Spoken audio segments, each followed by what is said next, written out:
আজকে বিশিষ্ট ব্যাংকার এবং বিশেষ করে বাংলাদেশের অর্থনৈতিকভাবে যে শক্তিশালী করেছিলেন তার মাঝে অন্যতম হচ্ছে বিশিষ্ট ব্যাংকার নজরুল ইসলাম মজুমদার।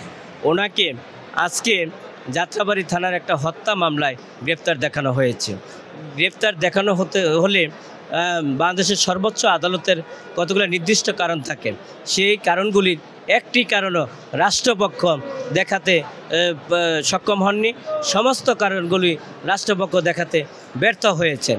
সুতরাং আমি মনে করি সুনির্দিষ্ট কারণ ছাড়া যেহেতু কোনো মামলায় গ্রেপ্তার দেখানোর সর্বোচ্চ আদালতের আদেশ আছে, সেই আদেশ আজকে ভায়োলেট করা হয়েছে।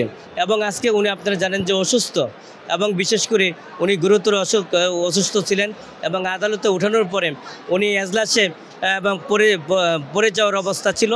তখন উনি বলেছিলেন ওনাকে বসার একটু ব্যবস্থা করার জন্য। তখন আদালতে আমি দৃষ্টি আকর্ষণ করেছি যে মাননীয় আদালত, আজকে উনি অসুস্থ এবং যে কোনো মুহূর্তে উনি পড়ে যেতে পারেন, মানুষের জীবন হচ্ছে আগে, যেটা সাংবিধানিক অধিকার। কিন্তু বিজ্ঞ আদালত আমাদেরকে সে পারমিশন দেননি।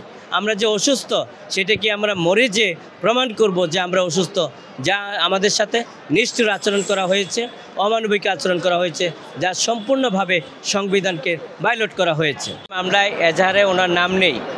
গ্রেপ্তার দেখাতে হলে উচ্চ আদালতের কয়েকটি নির্দিষ্ট উপাদান থাকতে হয়।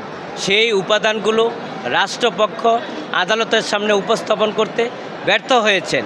কিন্তু যখন আমরা প্রশ্ন করেছিলাম, রাষ্ট্রপক্ষ এবং প্রসিকিউশনের পক্ষ সেখানে কোনো সুউত্তর দিতে পারে নাই, নীরব ভূমিকা পালন করেছেন। আরেকটা হচ্ছে, আপনারা জানেন যে নজরুল ইসলাম মজুমদার উনি ব্যাংকার জগতের উজ্জ্বল নক্ষত্র এবং বাংলাদেশের অর্থনৈতিকভাবে উনি অত্যন্ত গুরুত্বপূর্ণ দায় পালন করেছিলেন অর্থনৈতিকভাবে শক্তিশালী করার জন্য। আজকে দেখেন ওনার সাথে নিষ্ঠুর আচরণ করা হয়েছে, অমানবিক আচরণ করা হয়েছে। ওনায় অসুস্থ ছিলেন, উনি সিনিয়র সিটিজেন, মারাত্মক অসুস্থতায় উনি ছিলেন। পরবর্তীতে উনি যখন এজলাসে উঠানো হয়েছিল, উনি দাঁড়াতে পারছিলেন না, যে কোনো মুহূর্তে পড়ে যাওয়ার শঙ্কা ছিল। সেই জন্য ওনাকে বসার জন্য একটা টুল চেয়েছিলাম, আদালতের কাছে পারমিশন চেয়েছিলাম, কিন্তু আদালত সে পারমিশন দেয়নি এবং ওনাকে বসারও ব্যবস্থা করা হয়ে যায়নি। যাতে ওনার সাথে নিষ্ঠুর আচরণ করা হয়েছে, অমানবিক আচরণ করা হয়েছে। আমরা বিজ্ঞ আদালতে বলেছি মানুষের জীবন হচ্ছে আগে, তারপরে হচ্ছে বিচার। মানুষ যদি আজকে নাই বাঁচে, আজকে আমি অসুস্থ, এটা আমি মৃত্যুবরণ করে আমাকে বোঝাতে হবে যে আমি অসুস্থ ছিলাম। এই হচ্ছে আমাদের জুডিশিয়ালের অবস্থা।